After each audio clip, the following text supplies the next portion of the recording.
क्या एक बार फिर से भारतीय जनता पार्टी खास तौर पर मोदी शाह गुट और आरएसएस की ठन चुकी है? यह नाराजगी किस बात की है जिसको लेकर आरएसएस के एक बड़े नेता ने बकायदा हिंदू मुस्लिम एकता को तोड़ने वाली पार्टी के हारने की दुआएं मांगी है।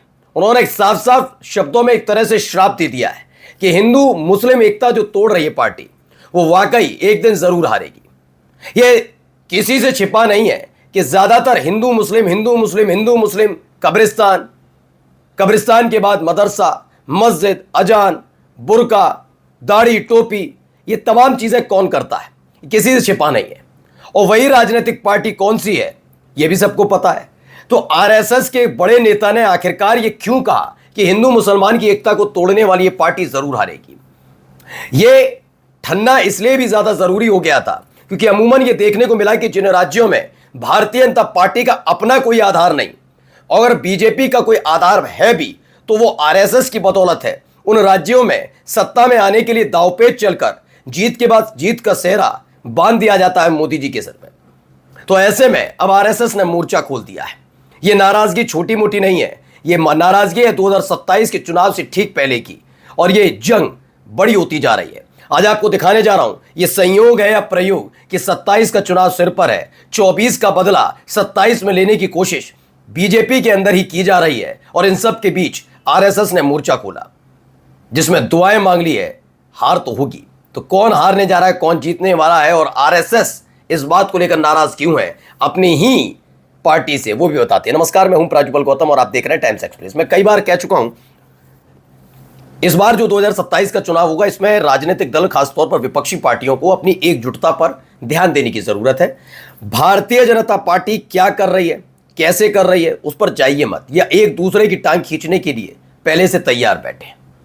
दरअसल पहले एक बयान आया, उस बयान के बारे में आपको बता देता हूं। देखिए, नवभारत टाइम्स का बयान है, लिखा है उन्होंने बताया कि ये हैं इंद्रेश कुमार, आरएसएस के एक बड़े नेता हैं, और खास तौर पर इनके कई बयानों को बहुत गंभीरता से लिया जाता है। इन्होंने कहा हिंदू मुसलमान की एकता तोड़ने वाली पार्टी एक दिन जरूर हारेगी। आरएसएस नेता इंद्रेश कुमार का बड़ा बयान। अच्छा, ऐसे वक्त में क्यों यह बयान आया, तो उसके लिए आपको साल 2024 के लोकसभा चुनाव के लिए पहले चलना होगा। आज से 2 साल पहले जब लोकसभा चुनाव के नतीजे आए, उससे पहले ही चौथे चरण का चुनाव हो चुका था, 5वें चरण की वोटिंग होने जा रही थी। तभी उस वक्त के राष्ट्रीय अध्यक्ष बीजेपी के और फिलहाल अभी मोदी सरकार में मंत्री हैं जेपी नड्डा साहब का एक बयान आया था। बयान था कि वो अटल अडवाणी का दौर था जिन्हें आरएसएस की जरूरत पड़ती थी, ये मोदी का दौर है, या आरएसएस की जरूरत बीजेपी को नहीं पड़ती। इस बयान को बहुत गंभीरता से न केवल लिया गया था बल्कि इसका जवाब भी दिया गया। दरअसल चौथे चरण तक आते आते बीजेपी इस बात को लेकर मुतमीन हो गई थी कि उसके 400 पार होने जा रहे हैं। अयोध्या में राम मंदिर बना है, इसका असर जरूर हिंदुओं पर पड़ेगा और अयोध्या तो जीतेंगे ही। खास तौर पर उत्तर भारत में ज्यादातर सीटें उनके ही कब्जे में होंगी, यानी भारतीय जनता पार्टी को अपने दम पर 400 सीटें मिलेंगी, बाकी सहयोगियों की सीटें होंगी। यानी जो काम अटल अडवाणी नहीं कर पाए वो मोदी करके दिखाएंगे। इसीलिए चौथे चरण के चुनाव के फौरन बाद जेपी नड्डा ने यह बयान दिया था, जिससे 5वां चरण का चुनाव निपटने के बाद जब नतीजे आए तो इसे मोदी की जीत 400 सीटें बताकर यह बताया जाए कि आरएसएस की वाकई कोई जरूरत उनको नहीं है। मोदी और शाह ने अपने दम पर इस जीत का परचम लहराया है। लेकिन जैसे ही यह बयान आया, हड़कंप मच गया था। मैं फिर बता रहा हूं, उन राज्यों में जहां बीजेपी की अपनी जड़ें मजबूत नहीं है, वो अगर जीत का परचम भी लहराते हैं तो वो उसमें एक हद तक, वैसे तो आप चुनाव आयोग का है ही है खेल, लेकिन एक हद तक आरएसएस की भूमिका होती है। आरएसएस का अपना संगठन होता है, उसकी वजह से उनकी कुछ सीटें निकलती हैं। यह बात बीजेपी जानती है, लेकिन जीत का सेहरा बांधना था। अब नतीजे आने से पहले ही आरएसएस ने मोर्चा खोला था। जिस तरह के बयान निकलकर सामने आ रहे थे उसके एवज में कहीं और से नहीं बल्कि पश्चिम बंगाल में आरएसएस के एक बड़े नेता ने सीधे बीजेपी आईटी सेल के जो अमित मालवीय उन पर गंभीर आरोप लगाए थे। लड़कियों तक के आरोप लगाए थे जी, एक दूसरे की पोलें खोली जा रही थी। फिर बाद में सब कुछ ठीक ठाक होता हुआ नजर आया। 2024 के लोकसभा चुनाव के फौरन बाद सबने देखा, कहते मोदी शाह वर्सेस योगी आदित्यनाथ हो गया था। योगी आदित्यनाथ के साथ आरएसएस खड़ी थी और बाद में दोनों में टाई अप हुआ क्योंकि 400 सीटें बीजेपी नहीं ला पाई थी। मोदी शाह अपने सपने को साकार नहीं कर पाए थे, आरएसएस के सामने थोड़ा सरेंडर होना पड़ा, और जिन योगी आदित्यनाथ की सीट या मुख्यमंत्री पद से उन्हें हटाना था, वो मनोकामना नहीं पूरी हो पाई क्योंकि आरएसएस ने आंखें दिखा दी, या यूं कहा जाए तेवर दिखा दिए।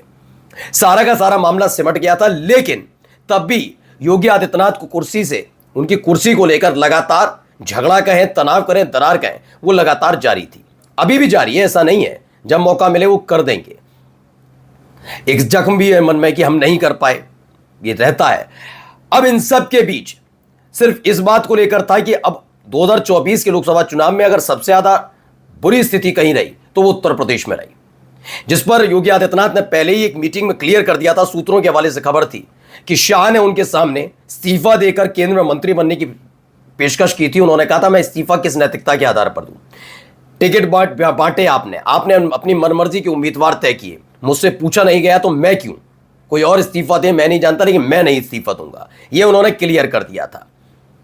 अब जो 2024 का झगड़ा है, क्या 27 में निपटेंगे? क्योंकि हाल ही में आपने देखा होगा जिन गोदी मीडिया के, चाहे वो अखबार और चैनल हो, जिनकी हिम्मत और हैसियत नहीं है कि इतने बड़े बड़े कांड इस देश के अंदर हो जाएं, वो सीधे मोदी और शाह से सवाल कर पाए, बीजेपी के किसी मुख्यमंत्री से, नेता से सवाल कर पाए। वो पिछले कुछ दिनों से राम मंदिर में चढ़ावे में हुए गबन के मामले की सिलसिलेवार तरीके से रिपोर्ट दिखा रहे हैं, एक एक करके, जिससे उत्तर प्रदेश के अंदर सनातनियों को ठगने वाले मामले पर योगी आदित्यनाथ की सरकार घिरती नजर आई, क्योंकि उत्तर प्रदेश का प्रशासन सीधे योगी आदित्यनाथ को रिपोर्ट करता है।